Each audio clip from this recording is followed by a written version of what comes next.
Hello, everybody. Welcome back to the Fetch Quest podcast, where we talk about video games and more. I am your host for tonight, Brewer, and I'm joined by my fellow co-host tonight, Connor. Hello. So, Connor, how have you been, my good man? I've been pretty good. How about you? I'm actually great. I've been hitting the gym a lot more than usual, and I'm really starting to slim down, seeing results. I can see that. Yeah, I feel lighter than air at some points. Like if a gust of wind came by through, I'd just be picked up and thrown into the sky. Uh-huh. Yeah, it's like I'm paper thin. Boo! You stink! Do you think we've beaten the topic over the audience's head enough yet? A hammer to the skull would have been less obvious than this, so yeah. All right, everyone. Well, with that out of the way, today's topic is going to be Paper Mario 64.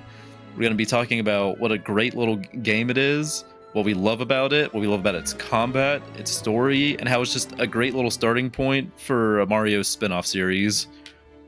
So, Connor, can you tell me something you love about Paper Mario real quick?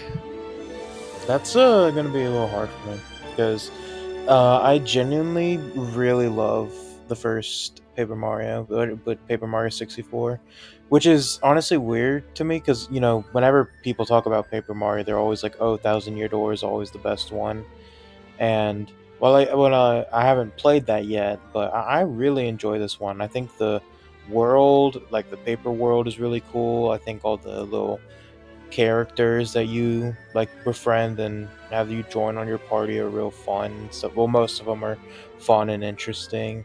Yeah, I And had a great little time with this game. It's just a nice little charming RPG on the Nintendo 64. yeah, I had a I great think little time with it. yeah, I think if I had to define anything as my favorite, it'd probably be the combat. I think it's like simple, but the more and more you progress, the more complicated it gets, but it's not like overwhelming.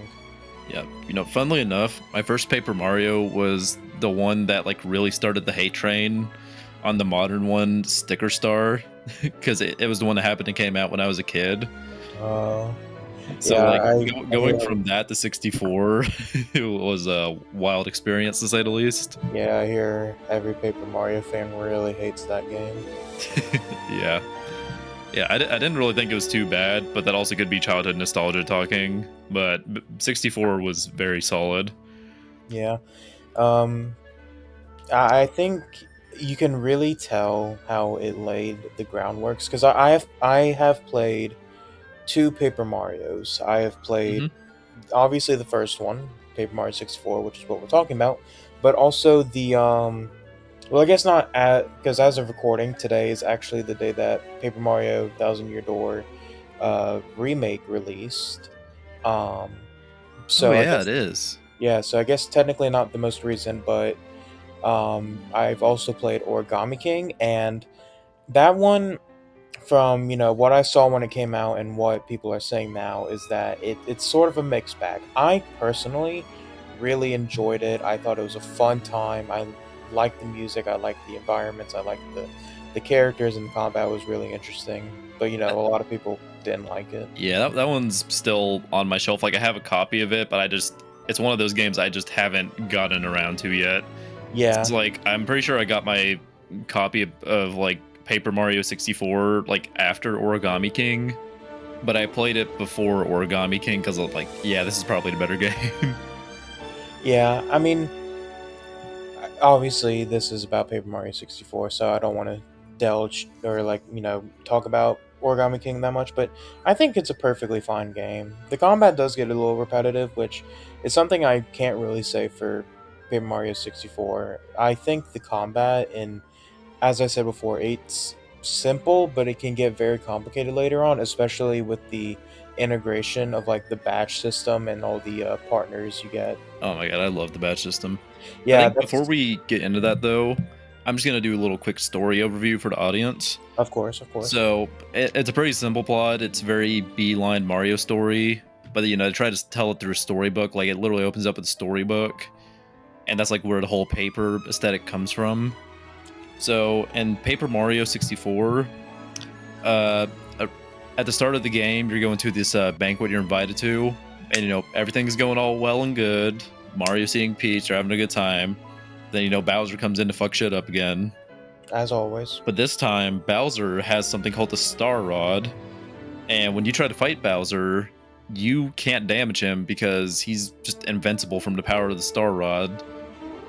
And after that, you get thrown out of the castle, and the castle gets lifted into the air. And after this, you have to go on a grand journey to find 7 star spirits so you can gain the power to fight back against the power of Bowser's Star Rod. That, and also the stars themselves grant wishes, so you're not just fighting to save Peach, you're fighting to also make sure everyone's wishes can come true. Yeah, it's very, very, typical Mario plot. Bowser comes in, he has some new powerful artifact, and he kidnaps Princess Peach, and Mario's got to go and save the journey. But I think obviously what makes this story unique is the fact that it's an RPG. It's not just like a solo adventure with Mario. You meet a bunch of different characters and personalities throughout your journey. Like you meet in the very first area after you've been bested by Bowser and his Star Rod, you meet a Goomba that is like a little Goomba kid, and he's very big fan of Mario to the point where his name is Goombario. I've always kind of wondered with Goombario's name, did he name himself that, or like did his parents see him come out the womb, the Goomba womb, and they were all like, yeah, his name is Goombario. Please do not talk about the Goomba womb. I mean, hey, you see his parents in the game. Something had to happen for that Goomba to be born, is all I'm saying. I really don't want to go down the route of Mario enemy reproduction. Hey, we've talked about worse. Because, well, I'm imagining do they work like mushrooms? Is it just like, do they just like grow out of the ground, or is there actually a Lord knows, the developers probably never thought about that. Breaking news! Nintendo confirms the reproductive cycle of Goombas in this recent video game journalist post. Breaking news, Miyamoto confirms Goombas fuck. Oh my lord. Okay, getting besides let's that. get back on topic, please. Yeah, there's a lot of charming characters in the story. So like there's Goombario, who's just this little dude who like is obsessed with Mario. So he joins you on the journey, and they'll just tell you all about the world and whatnot. Yeah, if I don't think there's really a way to compare this. But essentially, he's just a walking dictionary. So if you don't know how to beat an enemy or something, you can summon him to battle and use his like a little like ability. Yeah, it's like his special ability, and he'll basically tell you like, oh, here's its health points, here's how much attack points it has, and here's a little hint as to how you can beat it. Yeah, and that's just the first partner you get, which he's a very good starting partner, especially because with Paper Mario, what they were trying to go for is a very beginner-friendly RPG. Yeah. They tried to take out a lot of the tropes and whatnot that made it tough for people to get into, but then they also just put in the fresh Mario spin that just made everything feel a lot more easygoing. So there's a wide cast of characters that are really fun to interact with. So like along with Goombario, you have like Bombette, who is this little bomb you find. She's trapped when you first find her, and then she realizes, oh wait, I can just blow this shit up. It has a fun, sassy attitude. You have Parakarry, who's a mailman paratrooper, who you help deliver mail across the world with. And then you have characters like Bo, who like literally extorts you when you first meet her, so that you'll help her fight this big, great enemy. Yeah, which we'll get into later, because shocker, the bosses in this game are actually really good. Some of them are very fun, very actually challenging at points. Yeah. But I think to get into the bosses, before that, we need to explain the battle system. Yeah, we have to explain the combat. So, I'll take a quick hold of this. The way the combat works in Paper Mario 64 is that you have two types of main attacks. You have jump, which it's Mario. Of course, he's gonna jump, and you have a hammer ability. You can attack with a hammer, and it's very simple, but as we've said before, it gets complicated really fast with the introduction of the badges, but also items. You can use these items, like you can use a fire flower. I think you can um, summon this like different buffs. You can heal yourself, and then that's just stuff Mario can do. We you don't Yeah.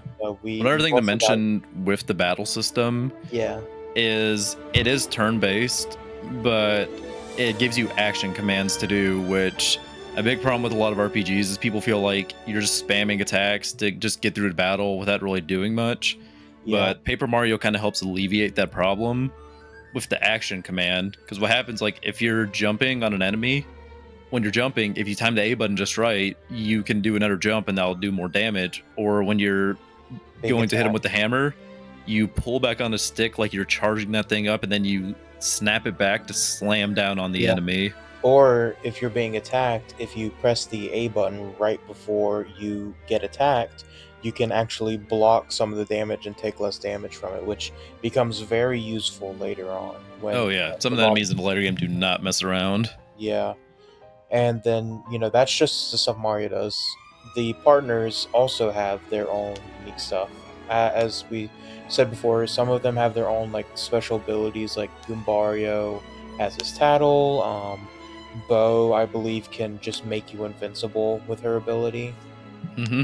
Um, Yeah, well, they have and a lot they of different abilities, and you unlock more throughout the game. yeah, and also you get they also have their own attacks, so it's not like they're just there to like buff you or something. They can also do their own damage. Yeah, like Bombette, you literally mash the A button to charge her up, and then she just fucking explodes on an enemy. Yeah. I think something we should quickly mention before we go in deeper is what the difference between hammer and jump is, because because the enemies in this game, there are a bunch of different ones, but they each have their own way to be defeated. Um, for example, I think early on in the game you'll be you know be defeating enemies, but then all of a sudden you'll see like a enemy that has a spike on their head, and you can't jump on that or else you'll take damage. So you have to use your hammer, and you have to keep going back and forth with this. Yeah, no, that's something I really love about Paper Mario is like with its combat being real simplified, they teach you how to fight the enemies without like directly shoving it in your face. Like if you want it shoved in your face, then you have Goombario for that. Yeah. Like he can tell you how to play the game. But if you want to figure things out in yourself, then you can look at the enemies and they'll just put some obvious hints on there, but you'll feel really smart when you figure out how to fight these things. So like Yeah. some of the enemies, like Connor mentioned, will have spikes on their heads. So if you try to jump on them, like, yeah, ouch, that's gonna hurt. So don't jump on them, hit them with the hammer. But then some Yeah. enemies are flying in the air, so like you can't hit them with a hammer in normal circumstances. You gotta jump on them. But then you also have your partners coming into play, which some of them have different attributes that like make them stronger against other enemies. Like really hard-shelled enemies are really good against Bombette because she can just blow up and crack them. Exactly. And then you have a Bo who has like a multi-hit slap attack, which is just it does a lot of damage. But you have to keep in mind it's not good for those hard shell enemies because it's just a slap. So it makes you really think about like what partner to bring into battle each time, or to think about swapping out to a different partner in the middle of battle. Exactly. I think, as you said, it's a very good introductory RPG. Like, as much as I, like Persona and stuff like that, I don't think it's that good of a introductory RPG. At least Persona 5, because of the amount of stuff you have to balance and stuff like that. And if anyone was wanting to start an RPG, I'd definitely like suggest Paper Mario. Yeah, I would have a hard time, other than like the Mario RPGs, to like recommend a beginner RPG to someone, especially because like I've played so many of them that like a lot of the menuing and stuff, and then just like battle management, I just know it like the back of my hand. I'm just used to it. Exactly. But I think that's also why like Paper Mario felt so refreshing to me, like to have it broken down so simplified, but then they still add complexity. With the badge system, which I think we should Ooh. begin to talk about. Oh So, yeah. Good segue. do you want to handle this? I guess I'll start us out. So the badge system is a really simple equipment system because in the game, first off, Mario has a couple of stats you have to worry about. So first is health, pretty self-explanatory. You have 10 hit points. You take 10 hit points of damage before you get knocked out. You have flower points. So whenever you want to use a special attack like Bombette blowing up or a Parry Carry doing a dive attack, you'll need to spend some points on that.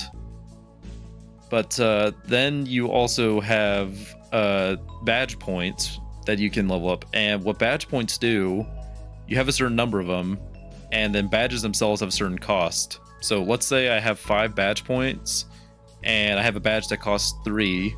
I can equip that badge, and it'll give me a special effect. Now, these effects can widely vary. Some of them are as simple as like increasing your health, and then other ones will give you a whole new attack. Like one of them gives you like a multi-jump that you can use on multiple enemies, or like an almost infinite jump that where if you keep timing A right, you will get this long string of damage on an enemy. But then other ones have neat little effects as well to help in battle. So like we mentioned before, if you're trying to jump on an enemy, it has a spike on set that's going to hurt. But if that's been annoying you, you can put on a badge that negates all damage from spiked enemies, so you can jump on them just fine. Or, two, if you're wanting to swap partners, you can also put a quick swap badge on, and then instead of spending a whole turn to swap the partners, if you're really indecisive like me, and you don't know who to bring in, you can just quickly swap them, but then you'll still have your turn to work with them. Yeah, it's a really good system because in RPGs you always have those equip weapons, equip armor, equip stuff that can buff you. But the badge system is so unique because since you have that limited amount of points, it really does become very strategic of like, do I want to have as you said, the badge that lets you jump on spiked enemies, but there's also the case that there aren't any spiked enemies in this fight, so maybe I should run something safer like the quick swap, or maybe I should buff my health or buff my attack. And as all games that have sort of strategies like this, you can run certain builds like not as expansive as like Elden Ring or something, but I'm pretty sure for like you said when you played the game you ran like a very attack heavy, high risk high reward sort of attack build. Yeah, I could be misremembering that.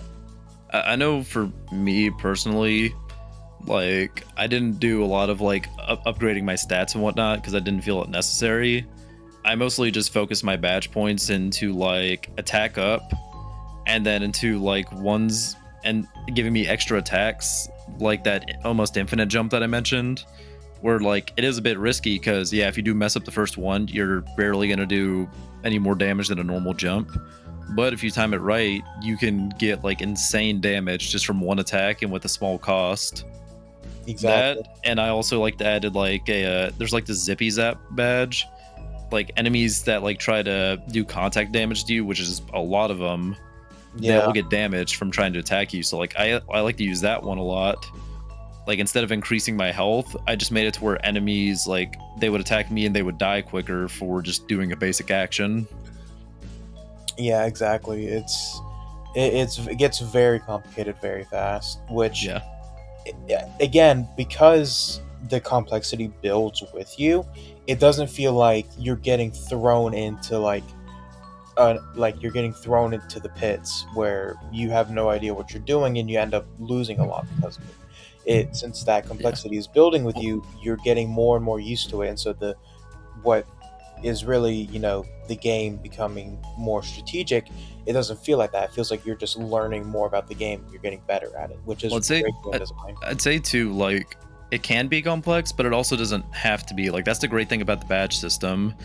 you can customize it however you want. Like whenever you level up, you can put as many points into badges as you want, spend more, or you can just focus on just simple stats like raising up your health more just to survive more enemy hits because maybe you're not good with the timing. You can play the game how you want to. Like if I was to go play the game again, I could go and play it in like a very different manner to the way I played, and I would have a great time with it. Exactly. It just allows for a lot of freedom of choice in the game, which is just really fun to work with. And I never feel like I'm doing the same thing because I also have those wide variety of partners that we mentioned to help me spice up the battles, and also they feel genuinely helpful as well. They're not like useless partners that just say hi or something in the middle of battle. They actually carry their weight. Yeah. I mean, some obviously do more than others. If I can just speak from personal experience, I think after like the first or second boss, Gumbario basically just never entered my party again because I had already gotten a good idea of like, here's how the enemy system works and stuff like that. I feel like he's definitely designed for beginners. He can do some crazier damage later on with some upgrades he can get, but it's nothing like, yeah, I'm just gonna use Bombadouchi, he blows up. Yeah. But something else about the combat I think we should quickly talk about is the bosses. And what would be a good RPG without some great bosses? Exactly. And there are some great bosses in Paper Mario. Yeah, and it follows the RPG trope of at the end you fight God. Well, maybe not this time. I'm joking, of course. Though that would be very funny. But I think some Mario RPGs actually do follow that trope. Yeah, I mean, it's a fun trope. Overdone, but fun. And I mean, hey, there's usually not much greater than God, so fighting that is pretty crazy, I'd say. Yeah, but I think both of our favorite boss, honestly, well, probably, is the boss that is tied to Bow's storyline. So each partner is located in a different area, and they'll each have their own sort of storyline on, how it's, once you beat the boss, they join your party for good, and, so far and so forth. But Bow's is probably the best boss. So to quickly give some context, Bow, as Brewer said before, literally just extorts you to try and help the Boos in a village over to get rid of this thing that's terrorizing them. And you find out it's this big purple monster that just has been eating them and keeping them in its stomach. And it's a very interesting sort of half detective, half so there's also a few maybe not horror elements but thriller elements, I guess, with having to sneak around his mansion. Metal Gear Paper Mario. Yeah, Metal Gear Paper Mario, and you have to figure out what it is, and then I'm not gonna try and spoil too much because you should play the game, but please play the game. Yeah, it's, as we've said this entire episode, it's really good. Yeah, with the bosses, not all of them are perfect, but in Tubba Blubba's case, they do a good job of building him up to make him feel like a threat. Since beginning of the chapter, you have all the small enemies talking about oh damn, Tubba Blubba's invincible. No one's ever seen him get scratched, and they're talking about how he can maybe even fight Bowser. And you're thinking, God damn, I'm not even probably halfway through the game yet, maybe, and this dude that can rival Bowser is gonna throw down with me. What am I gonna do? Yeah, and then you see him, you can actually encounter him before his actual boss fight, and he will wreck your shit because he's literally invincible. But you hear a little secret about how you can take him down. So Andre said, you spend a chapter sneaking around to try to figure out how do you defeat this monster that you have no way of killing, and you use Bow's ability to make yourself invisible to sneak around to avoid the really strong enemies and Tubba Blubba himself. Exactly. It's a really fun section of the game, and whenever I think of that, besides obviously the final fight, I always think of the Tubba Blubba section because it's just really memorable. Yeah, I'd say most of the bosses and sections are very memorable, since Paper Mario just like has such great writing, like especially the first one. Some of the later games, like Sticker Star that I played, they relied a lot of their jokes on like, oh man, look, I'm paper. Yeah, Yeah, I can fold myself up because I'm Yeah. paper. but this game, and obviously a few later entries, but not most, have very witty writing, and it's really fun because like Bo especially just has such a great personality that As this like rich lady type deal. yeah, exactly, and it's just really fun to go through that entire section. And also, there's we didn't bring it up in the story section because it does take a sort of a back. It does sit on the back burner, but there's also between chapters, because again, it's a storybook. You'll have these little Princess Peach sections where she is trying to like figure out how to get through Bowser's castle, and she gets help from a star named Twink. Which- Twink. In this day and age, it was just so funny because that is A not what very they- interesting choice for a name. yeah. Sort of like Goombario's parents calling him Goombario the Yeah. moment he came out of the womb. They saw the future and was like, we're gonna name this guy Twink. Yeah. The Star parents had the Star baby, and they're like, yeah, his name is Twink. Soul reading. But Yeah, but I like those sections because it adds more to Peach to make her less than just a damsel in distress yeah, because and actually feel some connection to her instead of just, Exactly. oh, she's the princess, I gotta save her. yeah, like You see and, Peach like trying to be helpful to her people, but then also trying to help Mario in like whatever little way she can. Because like one of the Yeah, funnier it's- ways she helps you is like Bowser. You know, he's this big goofball. A lot of times, like he's a serious threat, but he's a goofball. He leaves his diary out with like his plans to take over the world. Peach reads his diary and then like sends Twink off to go tell Mario Bowser's like diary secrets. exactly. It's like Twink, go spill the tea to Mario. And Bowser's like, how dare you read my diary? You can't read it again. I'm totally not There gonna was- leave it open on. There was a big Yesterday. sign on it that said, no reading unless you're Bowser. Exactly. How dare you break that rule? Yeah. Yeah, its writing is great because there's like another part I love where you're running through this desert area, a vulture comes down, but the thing is the vulture has like cataracts or something in its eye. It's an old ass vulture because it's like, I can't see shit. I'm pretty sure you're Mario, are you? And you have a couple dialogue options. You can say you're Mario, Luigi, or Peach. If you say Mario or Peach, he's just gonna say, oh, you're Mario, then I do have to fight you. Oh, you're Peach, you're lying, you don't look anything like Peach, I'll fight you. But if you say you're Luigi, he'd be like, oh, I can see why you look so similar. Okay, you can pass. And then you literally get to skip like an entire fight. That's really funny. Like you can't choose to just go back and fight him, but you literally don't have to ever fight that enemy by just lying and be like, yeah, I'm Luigi. Yeah, I'm Green Mario. Yeah, I'm his brother. Don't jump me. Yeah, it's really funny. Again, like, do play this game. As we've said, the combat is a very big like plus of the game. Like, honestly, if I was to say what the best is, it's the combat. The story's good, but from what I've heard of future Paper Mario games, it doesn't hold a candle to those. But again, it's a pretty good, lighthearted story. Yeah, again, for a beginner RPG, it's like yeah, exactly. it's just a fun story. Like maybe it's not like the biggest, not like- grandest of adventures with Yeah, like the not greatest like the most- character developments. Because like yeah. as much as I do love some of the partners, a lot of them they'll get their part and their chapter. You never really talk to them again, or Yeah. sadly enough, they don't really interact with each other, which I would have really liked to see. Like seeing Yeah. maybe Bo talk to Bombette or like Goombario talking like to Lackey Lester. That would have been nice. Yeah, it does. But again, it was the first run of it, and I think they did a pretty damn good job for their first run.